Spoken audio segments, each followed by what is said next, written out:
Assalamualaikum warahmatullahi wabarakatuh. Para siswa-siswi yang saya hormati, pada pertemuan hari ini adalah pertemuan pertama pelajaran SKI, yaitu Sejarah Kebudayaan Islam. Pelajaran ini salah satu pelajaran yang di-UMBN-kan oleh Departemen Agama yang harus betul-betul kamu kuasai.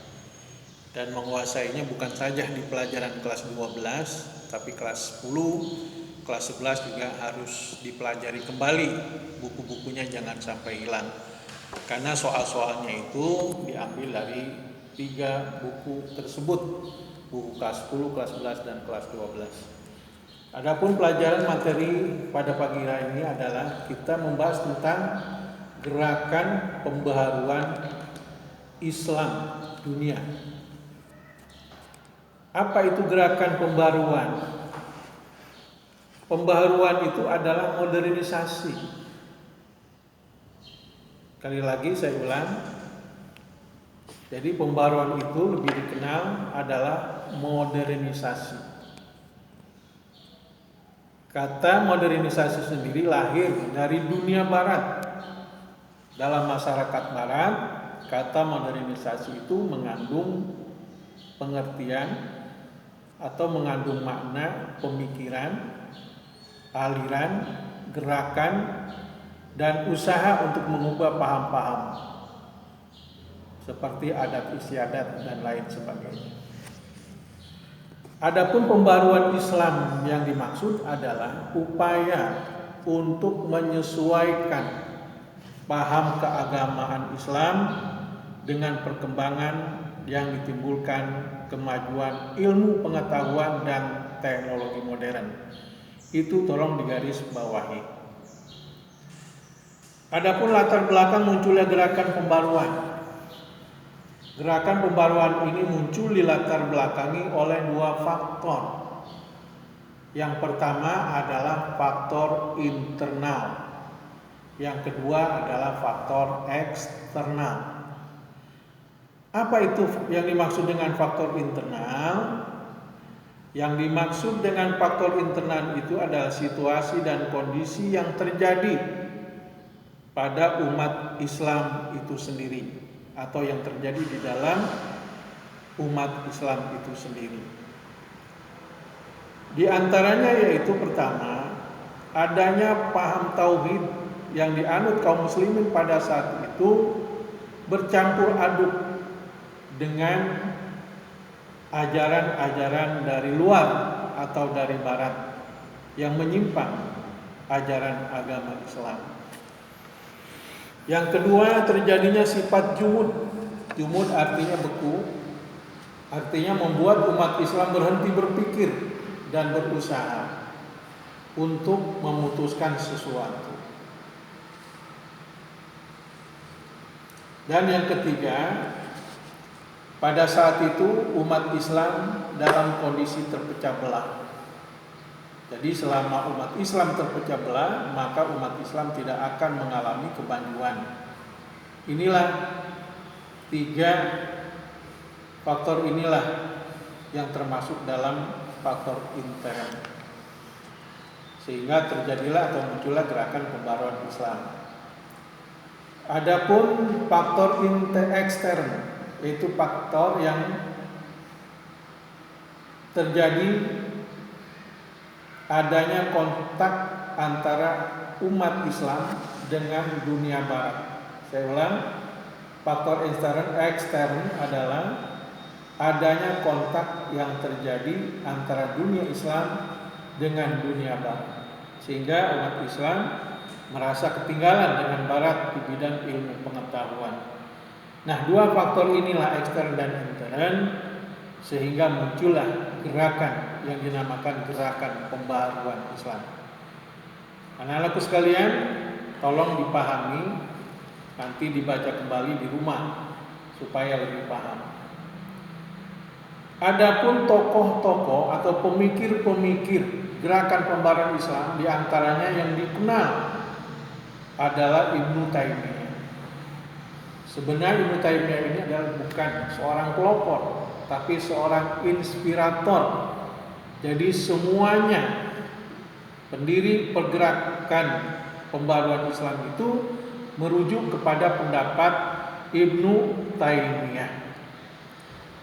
Apa pendapat Ibnu Taimiyah yang dijadikan rujukan para pendiri-pendiri gerakan pembaruan Islam? Yang pertama, bahwa Ibnu Taimiyah sangat tidak setuju terhadap sufisme, terhadap apalagi bid'ah dan khurafat dan yang lain-lainnya. Nanti tolong dibaca dan dipahami. Adapun tokoh-tokoh pergerakan pembaruan Islam yang sebenarnya adalah yang pertama, Muhammad bin Abdul Wahab. Dia lahir di Najd, Arab Saudi, di kota Madinah pada tahun 1703 Masehi. Dan beliau ini mendirikan sebuah pergerakan yang dinamakan gerakan Wahabiyah, yang mungkin selama ini sudah tidak asing lagi di Indonesia. Kalau di Indonesia ini gerakan Muhammadiyah ini dipelopori, gerakan Wahabiyah ini dipelopori oleh kelompok-kelompok Muhammadiyah, Persis dan lain sebagainya. Yang kedua tokohnya adalah Jamaluddin Al-Afghani. Beliau ini seorang murid daripada Muhammad bin Abdul Wahab. Dia lahir di Afghanistan 1839 dan meninggal tahun 1897 Masehi, yaitu di Asadabad, Afghanistan. Kemudian perkumpulan yang didirikan oleh Jamaluddin Al-Afghani yaitu Al-Urwah Al-Wusta, ikatan, artinya ikatan yang kuat. Nanti tolong dipahami siapa Jamaluddin Al-Afghani dan apa saja pergerakannya. Dan yang paling terkenal Jamaluddin Al-Afghani ini adalah mendirikan sebuah organisasi besar yaitu Pan-Islamisme. Kemudian yang ketiga adalah Said Ahmad Khan. Dia dilahirkan di Delhi, India, seorang pembaharu yang produktif dengan berbagai karyanya. Ini juga nanti tolong dipahami dan dibaca ulang. Kemudian yang keempat Muhammad Abduh. Muhammad Abduh ini lahir di Mesir tahun 1849. Semuanya tokoh-tokoh ini merujuk kepada inspiratornya yaitu Ibnu Taimiyah. Kemudian yang keempat adalah Muhammad Ali Jinnah. Dia dilahirkan di Karachi pada tahun 1876 Masehi dan dia disebut sebagai bapak pendiri Pakistan atau disebut Bapak Pakistan. Pengurus gerakan pembaruan sebelumnya adalah Muhammad Iqbal sebagai arsiteknya pergerakan dan pemikiran idealisme di Afghanistan. Dan yang terakhir adalah Rashid Ridho yang keenam. Rashid Ridho ini dilahirkan di Syam pada tahun 1865 Masehi. Upaya dan pemikiran beliau adalah meluruskan pemahaman agama melalui penerbitan majalah dan tafsir Al-Quran Al-Manar yang terkenal itu. Siswa-siswi yang saya hormati, adapun tujuannya yang paling utama pergerakan pembaruan Islam itu adalah ingin memurnikan ajaran Islam dari ajaran-ajaran Barat atau ajaran luar yang sudah mengakar di dalam jiwa umat Islam itu sendiri. Dalam arti lain, pergerakan pembaruan Islam ini ingin membersihkan dan kembali kepada Al-Quran dan Hadis secara murni. Siswa-siswi yang saya hormati, kemudian dampak pemikiran pembaruan Islam di Indonesia. Nah, setelah banyak pemuda-pemuda Islam yang belajar di Mekah, di Madinah, maka banyak sekali yang mendirikan pergerakan-pergerakan pembaruan di Indonesia. Yang pertama yang disebut dengan gerakan Padri yang dimotori oleh Haji Miskin, Abdurrahman, dan Haji Sulaiman Paris, Haji Salman Paris. Inilah pemuda-pemuda pertama yang belajar di Mekah dan belajar dengan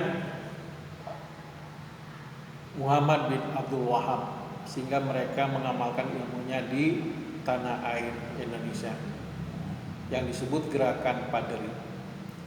Kemudian yang kedua muncul organisasi-organisasi modern. Yang pertama kali muncul gerakan organisasi modern di Indonesia adalah Jamiatil Khair yang didirikan oleh para keturunan Arab. Ini organisasi pertama yang diizinkan untuk mendirikan sekolah dan pendidikan oleh bangsa Belanda, tapi tidak boleh mensiarkan atau tidak boleh menyebarkan luaskan ke seluruh Indonesia. Kemudian berdiri lagi Al-Irsyad, berdiri lagi SI, PI yaitu Persatuan Islam Indonesia. Kemudian Serikat Dagang Islam, berdiri lagi Muhammadiyah, Nahdlatul Ulama, dan lain sebagainya. Yang sekarang masih eksis adalah Nahdlatul Ulama dan Gerakan Muhammadiyah. Inilah yang disebut dengan dampak daripada pemikiran pembaruan Islam di Indonesia. Demikianlah mungkin pelajaran sampai sini saja. Nanti saya minta tolong untuk pertemuan selanjutnya, pertemuan keduanya, diisi atau dikerjakan evaluasi bagian A dan bagian B. Nanti disimpulkan dalam sebuah buku PR, diisi dengan rapi. Saya minta semuanya harus mengisi, ya, supaya pelajaran ini cepat tuntas, karena harus tuntas di kelas 3 ini dalam waktu 6 bulan atau 7 bulan. Demikian dari saya. Assalamualaikum warahmatullahi wabarakatuh. Gitu doang, Pak.